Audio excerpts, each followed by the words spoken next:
Happy ആയിട്ട് സേഫായി സെറ്റായിട്ടിരിക്കുന്നു വിശ്വസിക്കുന്നു. നിങ്ങൾ ചിന്തിക്കുന്നുണ്ടാവും അധികം ഞാൻ റിയാക്ഷൻ വീഡിയോസ് കാര്യങ്ങൾ ഇരുന്നിട്ടാണ് ചെയ്യുന്നത്, എന്തുകൊണ്ട് നിന്നിട്ട് ചെയ്യുന്നു എന്നുള്ളത്. ഞാൻ വേറൊരു ആവശ്യമായിട്ട് പോയിട്ട് വന്നതാണ്. അത് ആവശ്യത്തിൻ്റെ കാര്യങ്ങളൊക്കെ ഞാൻ പറയാം എന്താണെന്നുള്ള വഴിയെ അല്ലടാ ഒരു 10-11 ദിവസത്തിന് ശേഷം നമ്മൾ പറയുന്നതായിരിക്കും എന്താണ് ഏതാണെന്ന്. എന്തായാലും വീഡിയോ ഞാൻ പറഞ്ഞു വെക്കാം. പണി വരുന്നുണ്ട് അവർ അച്ഛ, അത്രേ പറയാനുള്ളൂ. അപ്പോൾ എൻ്റെ കൂടെയുള്ളത് ശിവജിത്താണ്, നമ്മുടെ സാത്താനാണ്. അപ്പോൾ കുറച്ച് പേർക്കൊക്കെ കത്തിയിട്ടുണ്ടാവും അല്ലടാ, കത്തട്ടെ, we don't give a shit. അപ്പോൾ ഇപ്പം ഞാൻ വന്നിട്ടുള്ളത് എന്താ വെച്ചിട്ടുണ്ടെങ്കിൽ നമ്മുടെ ബിഗ് ബോസ് നിങ്ങളോട് ഞാൻ പല പ്രാവശ്യം പറഞ്ഞതായിരുന്നു, ഞാൻ ബിഗ് ബോസ് കാണാറില്ല. നിങ്ങൾ എന്നെ കൊണ്ട് കാണിപ്പിച്ചാലേ പറ്റുമെന്ന് പറഞ്ഞാൽ ഇന്നലെ ഞാൻ ഇട്ടിട്ടുണ്ടായിരുന്ന വീഡിയോൻ്റെ കമൻറ്റ് വായിച്ചപ്പോഴാണ് മനസ്സിലായത് ഇത്രയും ആൾക്കാർ ഈ ഒരു ഷോ നമ്മൾ റിയാക്ട് ചെയ്യുന്നതും വെയിറ്റ് ചെയ്ത് നിൽക്കുന്നുണ്ടെന്ന്. അങ്ങനെ ഞാൻ രാത്രി 3 മണി വരെയാണ് നിങ്ങൾ ഈ പറയുന്ന ബിഗ് ബോസ് കണ്ടത്. അതായത് എല്ലാം ഒന്നും കണ്ടിട്ടില്ല, കുറച്ച് ഭാഗങ്ങൾ ഞാൻ ഒരു 11 മിനിറ്റ് 23 മിനിറ്റൊക്കെ ഉള്ള സാധനങ്ങൾ അല്ലെങ്കിൽ 3 മണി വരെ. അത് ആർക്ക് വേണ്ടിയിട്ടാണ്? നിങ്ങൾക്ക് വേണ്ടിയിട്ടാണ്. ഇതിൻ്റെ അകത്ത് ആകെ മൊത്തം ജാസ്മിനും ഈ പറയുന്ന എന്തായിരുന്നു അവൻ്റെ ഓക്കെ ജാസ്മിനും ജബ്രി മാത്രമേ ഉള്ളൂ നിങ്ങൾ ഈ പറയുന്ന ബിഗ് ബോസിൻ്റെ അകത്ത്. ബാക്കിയുള്ള കണ്ടസ്റ്റൻസ് ഒക്കെ എവിടെ? ഇവരെ മാത്രമാണ് ഫോക്കസ് ചെയ്യുന്നത്. എഗെയിൻ ഈ പറയുന്ന ജാസ്മിൻ സ്ഥാപിക്കുന്നുണ്ട് ഇവർ ഫ്രണ്ട്ഷിപ്പാണ്, ഇവർ തമ്മിൽ ഫ്രണ്ട്ഷിപ്പാണ്, ബ്രദറാണെന്നൊന്നും പറയുന്നില്ല, വലിയ കാര്യം ഫ്രണ്ട്ഷിപ്പാണെന്നാണ് പറയുന്നത്. പക്ഷെ ഞാനൊരു കാര്യം ചോദിക്കട്ടെ, ഇതിനിടയ്ക്ക് ഒരു ഉദാഹരണം അതെന്നെ വല്ലാണ്ട് സ്ട്രൈക്ക് ചെയ്തൊരു സാധനമാണ്. കാരണം നമുക്കും ഫ്രണ്ട്സ് ഉണ്ട്. I too have male friends. നിങ്ങൾക്ക് എൻ്റെ പ്രൊഫൈൽ നോക്കിയാൽ മനസ്സിലാവും എനിക്ക് ഏറ്റവും കൂടുതലുള്ളത് മെയിൽ ഫ്രണ്ട്സ് ആണ്. ഓക്കെ, അപ്പം നമുക്കും അറിയാം അത് ഞാൻ എൻ്റെ വീട്ടിൽ കുറുവാരിയും മട്ടാരിയൊക്കെ വെച്ച് ചോറാണ് തിന്നുന്നത്. ഓക്കെ, ഇത് കാണുന്ന എല്ലാവരും അതെ. അപ്പം ആ കുട്ടി അതിനകത്ത് അങ്ങനെ കാണിച്ചു കൂട്ടുന്നതിൻ്റെ റീസൺ ആ കുട്ടി തന്നെ പറഞ്ഞിട്ടുണ്ട്. പുറത്ത് I am not an image conscious person നമ്മൾ പറയുന്നുണ്ട്. നിങ്ങൾ ഇനി പുറത്തുനിന്ന് അതിപ്പം റിലേഷൻ ആണെന്ന് പറഞ്ഞാലും അവർ തമ്മിൽ എന്താണെന്ന് പറഞ്ഞാലും ആ കുട്ടിക്കൊരു തേങ്ങയുമില്ല. അതിനുള്ള റീസൺ വേറെയുണ്ട്. ഇനി വരും ദിവസങ്ങളിൽ അത് വരും, നമുക്ക് വിശ്വസിക്കാം. ഓക്കെ, ഏതെങ്കിലും ഒരു റിയാക്ഷൻ വീഡിയോസ് ചെയ്യുന്ന ആൾക്കാർ അത് ഇടുമായിരിക്കും, വാട്ട് എവർ ഇറ്റ് ഇസ്. അപ്പോൾ ഒരു ഉദാഹരണം പറഞ്ഞിട്ടുണ്ടായിരുന്നു ഈ ഇവരെ റിലേഷനെ കുറിച്ചിട്ട്. ഗബ്രീൻ്റെ ഇവളുടെ റിലേഷൻഷിപ്പിനെ കുറിച്ച് ഒരു ബലൂണിനുമായിട്ട് ബന്ധപ്പെടുത്തിയിട്ട്, അതായത് നമ്മളൊരു ബലൂണ് ഊതി വീർപ്പിച്ച് നമ്മളെ തുപ്പലും നമ്മളെ ശ്വാസമൊക്കെ അതിനുള്ളത് അത് പൊട്ടും. അത് പൊട്ടിക്കഴിഞ്ഞാൽ നമ്മൾ എന്ത് ചെയ്യും? നമ്മൾ വേറെ ബലൂൺ വാങ്ങുമെന്ന് പറഞ്ഞിട്ട് സംഭവം ബൈ ചാൻസ് വീണ് പോയതാവാനാണ് ചാൻസ് ഉള്ളത്. അപ്പം എന്താണ് അതിലൊന്നും ഉദ്ദേശിക്കുന്നത്? അപ്പോൾ ഈ ബലൂൺ ഈ ഗബ്രി എന്ന് പറയുന്ന തുപ്പലും ശ്വാസമൊക്കെ കൊണ്ട ബലൂൺ പൊട്ടിക്കഴിഞ്ഞാൽ വേറൊരു ബലൂൺ ഊതുമെന്നാണോ? അല്ലെങ്കിൽ ഏതെങ്കിലും ബലൂൺ ഊതാൻ വേണ്ടി കണ്ടുവച്ചിട്ടുണ്ട് എന്നാണോ? വേറൊരു കാര്യം, അതിൻ്റെ ഇടയ്ക്ക് വേറൊരു കാര്യം ഞാൻ പറയാം. ഞാൻ ആ ഒരു ഇത്രയും സമയം കണ്ടതിൽ ഇതെന്താണ്?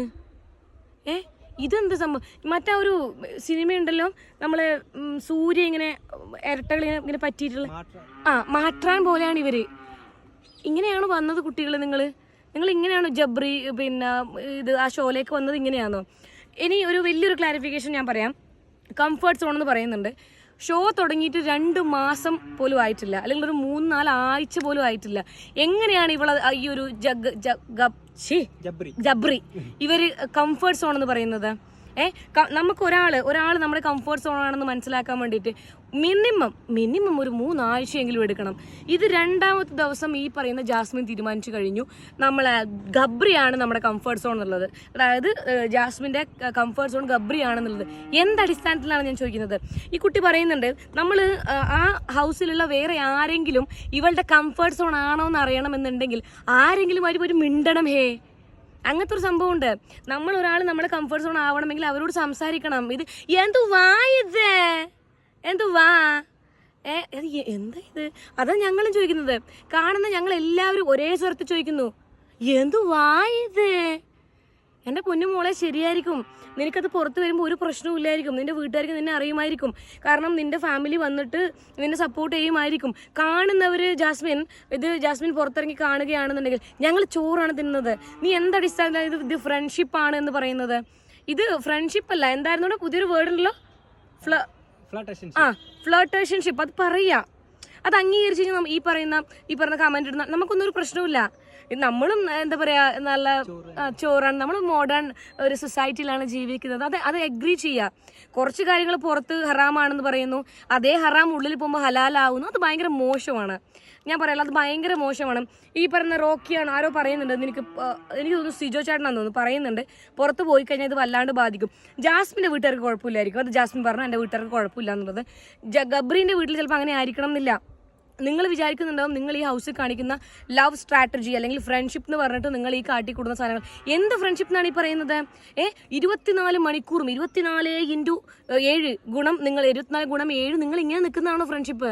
അല്ലെങ്കിൽ നീ വേറൊരു വീഡിയോ കണ്ടിട്ടുണ്ടോടാ, പിന്നെ നമ്മളെ ആ ഒരാൾ അയാളെങ്ങനെ പിടിക്കുന്നില്ല തൊടുമ്പം ഇവൻ അതിൻ്റെ ഇടക്ക് പൊതിഞ്ഞു വെക്കാൻ മാത്രം എന്നാ ഉള്ളേ ഇവള്? ഞാൻ അതാ ചോദിക്കുന്നത്. ആരും ആ വീട്ടിൽ വേറെ ആരും അറ്റൻഷൻ കൊടുക്കുന്നില്ല പിന്നെ ഗബ്രി. അവിടെ നീ പേടിക്കൊന്നും വേണ്ട, കേട്ടില്ലേ? പിന്നെന്താ വെച്ചിട്ടുണ്ടെങ്കിൽ ഈ 24 മണിക്കൂറും ഇവൻ ഒന്നെങ്കിൽ ഓളെ തൊടയിൽ പിടിക്കണം, അല്ലെങ്കിൽ ഓളെ മുട്ട് തിരുമണം. ഇതിലേതെങ്കിലും നടക്കും. കൈ പിന്നെ വിടാനേ പറ്റില്ല. എൻ്റെ ദൈവങ്ങളെ, കൈ വിട്ടിട്ടൊരു കളി ഞങ്ങൾക്കില്ല. നിങ്ങൾ കൈ ഞാൻ പറയട്ടെ, കൈ പിടിക്കുന്ന തെറ്റുള്ള കാര്യങ്ങളല്ല, അത് അംഗീകരിക്കുക. മനസ്സിലായില്ലേ? ഒരു എന്ത് കംഫർട്ട് സോൺ എന്നാണ്? നമുക്കും കംഫർട്ട് സോണുകളുണ്ട്. എന്താ പറയാ, മറ്റേ ഗബ്രി ഒന്ന് ഡൗൺ ആവേണ്ട താമസം അങ്ങോട്ട് കെട്ടിപ്പിടിയാണ് അങ്ങോട്ട്. അത് എന്താ അത് ഗബ്രി പറയുന്നുണ്ട് എന്നെ തൊടണ്ട. അല്ലടാ പ്ലീസ് ഏട്ടാ, പ്ലീസ് ഏട്ടാ, പ്ലീസ്. എന്താണിത്? ഈ ബിഗ് ബോസിനെ കുറ്റം പറയാൻ കഴിയില്ല. ഇവർക്ക് TRP ആണ് വലുത്. ഇവരെ കൈ പിടിക്കലും ഉമ്മ വെക്കലും മാത്രം. പിന്നെ ഉമ്മ വെക്കുന്ന കാര്യത്തിൽ ഞാൻ പറയാം, ഫ്രണ്ട്സ് തമ്മിൽ ഉമ്മ വെക്കില്ല, ഓഫ് കോഴ്സ് ഉമ്മ വെക്കും. അതിന് ആൾക്കാരെ പേടിക്കേണ്ട ആവശ്യമില്ല. എനിക്കൊരു ഫ്രണ്ട് ഉണ്ട്, അതെൻ്റെ കംഫർട്ട് സോൺ ആണെന്നുണ്ടെങ്കിൽ ഞാൻ ആ ആളുടെ കയ്യിൽ ഉമ്മ കൊടുക്കുമ്പം ആരെങ്കിലും കാണുന്നുണ്ടോ അങ്ങനെ കൊടുക്കില്ല. നമ്മളിങ്ങനെ അങ്ങനെ കൊടുത്താടെ വിടും. എന്തിനാണ് ഈ നമ്മൾ കണ്ടില്ല, ഞാൻ എൻ്റെ കദ്രി പാർക്കെല്ലാം കണ്ടിട്ടുണ്ട്. ഈ കമിതാക്കൾ പോയി കുത്തിയിരുന്നിട്ടുണ്ടല്ലോ, ചുറ്റൊരു നോട്ടുണ്ടെങ്കിൽ അങ്ങനെ ഒരു ഉമ്മ കൊടുക്കല്ലേ, അതിൻ്റെ ആവശ്യമില്ല. നിങ്ങൾ ഫ്രണ്ട്സ് ആണെന്നുണ്ടെങ്കിൽ ചുറ്റുമുള്ള ആൾക്കാർ ഞങ്ങളെ കാണുന്നുണ്ടോ, അത് മോശമായിട്ട് ബാധിക്കുമോ എന്ന് ചിന്തിക്കേണ്ട ആവശ്യമില്ല. എന്തിനാണ് ഗബ്രി ആ പേടി? Because you guys are not friends. എൻ്റെ അഭിപ്രായമാണ്. ഞാൻ ഇന്നലെ പറഞ്ഞ പോലെ ജാസ്മിൻ്റെ അന്തം ഫാൻസ് വന്നിട്ട് പിന്നെ ഇത്താത്ത അങ്ങനെയാണ് ഇത്താത്ത എങ്ങനെയാണെന്ന് പറയാൻ നിൽക്കണ്ട. എനക്ക് ഒരു ചുക്കുമില്ല. ഇനിയിപ്പോൾ അതിനകത്ത് പ്രേമിച്ചോ പ്രേമിക്കാണ്ടെന്നോ എന്തോ.